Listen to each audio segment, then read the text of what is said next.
welcome back to the Conscious Consultant Hour, Awakening Humanity. We're talking with intuitive and channel Jana Hexter about her experience walking the Camino from France to Spain, 500 miles. Wow, yeah. 500 miles. I mean, I do a hike. I go hiking and I do 7, 8, maybe 9 miles in a day. But 500 miles, how long is that supposed to take? I mean, I know there are certain things. How long are you supposed to take doing the Camino? Well, there's a guide with actually very old stages in it, and it's meant to be from 33 days roughly. Some people do it in 31, some people do it in 6 weeks. Okay. But if you do it in around that early 30 mark, it's about 15 miles a day, which is a half marathon a day for 30 days. And that's what makes it incredibly challenging. It's not, 15 miles is a stretch, but then if you can rest for a few days, it's just that you do it day after day after day. Yeah. So it's physically very challenging. Incredibly challenging, yeah. Okay. So we're going to get into that in a minute. First, I want to know, why did you decide to do this in the first place? And you're not the first person I've met. I've met other people who've also done it, but I'm always curious, what motivates somebody to actually do this, to take a month out of your life and walk this long path?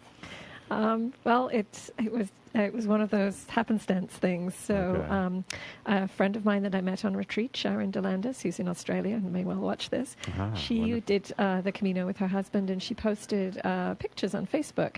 And so I would see it in my feed a lot, these beautiful photographs. And then about a week later, I went to my acupuncturist, and she told me that her 18-year-old son was going to do it with her 80-year-old father. Wow. And I was just like, that's that thing my friend Sharon just did. And a few days after that, I made a phone call to a client that I hadn't spoken to in about a year, and I just called to see how she was doing. And she said, "Oh my gosh, I can't believe you just called, because I just got back from walking the Camino." Wow. And I just laughed, and I was like, I don't believe I should. And my third person to mention this, and she just squealed, and she's like, "I'm your third." And I was like, what does that mean? And she said, "Well, they say the third person is the one that inspires you to do it." So she said, "Are you going to do it?" And just something in me just said yes. And so I walked downstairs, and my daughter was about to go off to school, and how old is your daughter now? She's 17. 17, she's in boarding school. And so I just walked downstairs and said, "Hey, do you want to go walk 500 miles across Spain with me?" and she said, "Sure." And I think, given normal life, I would have probably kind of let it go by the wayside. But I'm really grateful. I had some people around me who just kept saying, "When are you going? How are you going to do it?" And so it really just made me step into it. And I'm really glad I did. But it is one of those things in life, it takes some stepping into, for the time away from life, and the expense that comes with it, and it takes something to do that. And I think we don't easily do that without people around us. Yes, just keep listening for it. Absolutely. Now, as you were walking, and I mean, this is a popular pilgrimage, was there's a crowd of people around you? Was there a couple of dozen? Was there 2 or 3? I mean, how many people do you walk with? Well, it depends. Some parts of the journey, there would just be lines of people in front. You'd probably see 10 people on the path in front of you, and people behind. And then some parts of it, there were hours where we didn't see anyone, or really? There was half days where Catherine and I were like, "Wow, we just haven't seen anyone today." And so it just depends. And usually, going up the hills, you would see more people, because I guess people slow down. Right, yeah. But almost everybody that we met, there's only one person that I found disagreeable. Everyone's so friendly and fun, and it was a fun camaraderie, And there were all these towns along the way, so then you stop in the towns, and that's where you sleep at night, I guess? Yes, so it's actually amazing. The infrastructure on it is incredible. They have, it's a 500-mile walk. A lot of it is along beautiful pathways that have been groomed. And then also the towns along the way, they have cafes with really inexpensive food and drink. And then there's a series series of hostels, they're called albergues, where you can stay for the night for 5 or 10 euros, so $5 or $10 basically a night. And it's first come, first served. And so there's a big, and it's, and I think, and also some of them are donation based, that you can nice. stay there and you just make a donation. So there's a big infrastructure to support people. And one of my favorite things is that the people along the way, they will just say to you, "Buen Camino," which means kind of good walk and good. There isn't really, I suppose, a good translation for Camino, but it's something like a way or a walk or a journey or something like that. And so you'd be walking and they'd say "Buen Camino," and they'd say it all the way along, and we even have like little toddlers in strollers like "Buen Camino." Wow. Oh my God. And so it opens your heart, as you're just greeted as you go along. And supposedly it's an ancient thing of blessing the pilgrims as you would bless Jesus, that. And I really felt that, of just people cared for us, they would, sometimes people would give us things, people would leave, raspberries or food or out on their doorstep for people to take. And it was just a very generous culture that I absolutely loved. So. Oh, beautiful, beautiful.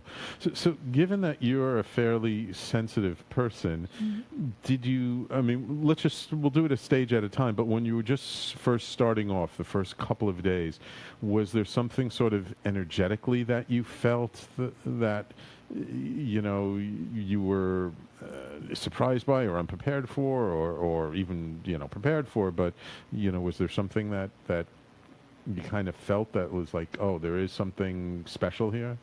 No. And I'll tell you why. I expected that, because I'm very sensitive, and I expected, kind of this spiritual pilgrimage and, meeting all these wonderful people, which I did. Right. But the reality of it was, it is so physically intense that at least the first half of the journey was just, pain in your feet, pain in your legs, exhaustion, heat, all of the things that you deal with.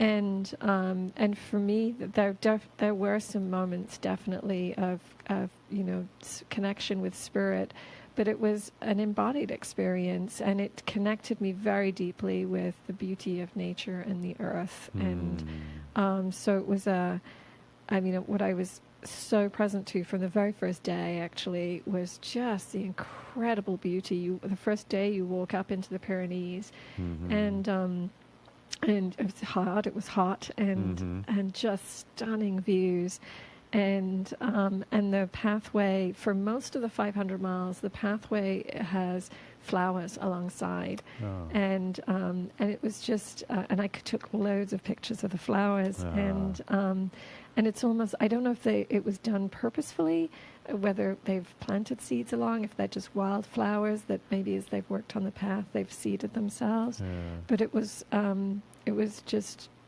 incredibly beautiful, and there's no way to walk it and not be struck by how gorgeous the earth is, that is free, that it's, you can just walk along and just be blessed by beautiful views. And there was one time when there was a butterfly that would fly in front, and as soon as I approached, it would fly further, and I was really tired, and I just kept thinking, oh my gosh, just keep me going, and and this butterfly just flew further, and it was just such a great game and inspiration to feel supported or to play that game. Right. And how was I'm just curious, with a 17-year-old, how was your daughter throughout this walking the Camino? Was she like pretty up for it? Was she complaining a lot? No, I complained more than she did. No, she's an athlete, which really helps. So she was one of the people that we knew who didn't have any physical problems. She was just a very strong. She's also just an old, wise, beautiful soul. So she kept me going a few times. The thing that was hardest for her was the food, because it's Spanish food tends to be a little monotonous, and it's just ham and cheese and multiple variants for 30 days was a little too much for her. But yeah, she was it was a true gift. So. Okay, good. I guess it's a good thing you're not a vegetarian. That would make it even tougher. Yeah, it's actually tough for and we met someone on the path who was a vegan, which I don't know how she managed that. But yeah, I bet. So, about at what point in the beginning was it just like after the first day, like physically you were like, oh my God, I don't know if I can make it, or did it take like a couple of days until you finally said, oh, this is like really wearing me out? No, I think the first. Probably the first half of it.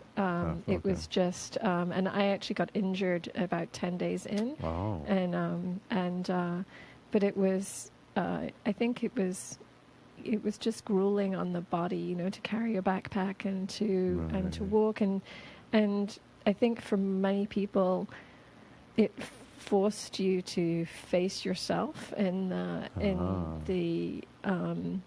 to be confronted by what it is to do something that is challenging and difficult and painful and joyous and beautiful and rewarding. And it's so beautiful about that quote about the journey in the end. Yes. I'll tell you my breaking point, and just let me know when you want to hear that. Yeah, okay. It fits perfectly with that quote.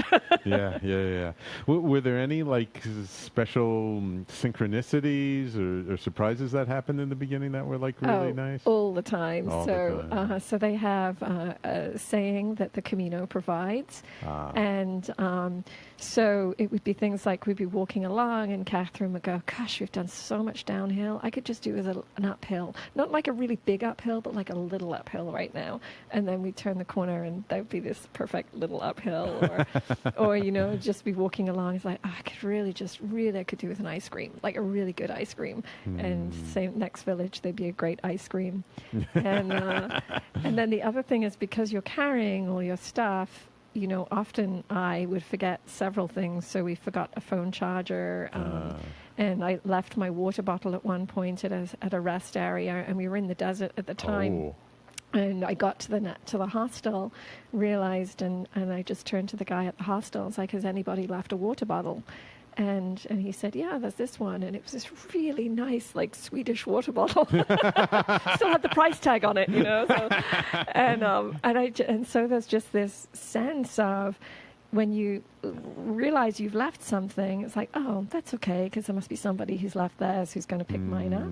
And then when you get somewhere and realize, it's like, oh, I'll take that water bottle and I still have it, and just really appreciate whoever left it for me, that I could use the water bottle. And so there's this really beautiful sense of you don't need to panic. It's just like, yeah, I forgot something, but the Camino is going to provide. And then bringing that back into everyday life, like if it's true on the Camino, bringing it back into, it's okay, life provides. And we can know that intuitively, but when it's on the Camino, it's boiled down to its simplicity, and it comes down to water bottles, phone chargers, hat. Hat. Those things that we water, forget. ice cream, the important things in life. Yeah. It almost sounds, I have not yet been to Burning Man. I know it's like going to happen soon, but it sounds very similar to Burning Man, where I've heard these stories of people that are in the middle of the desert.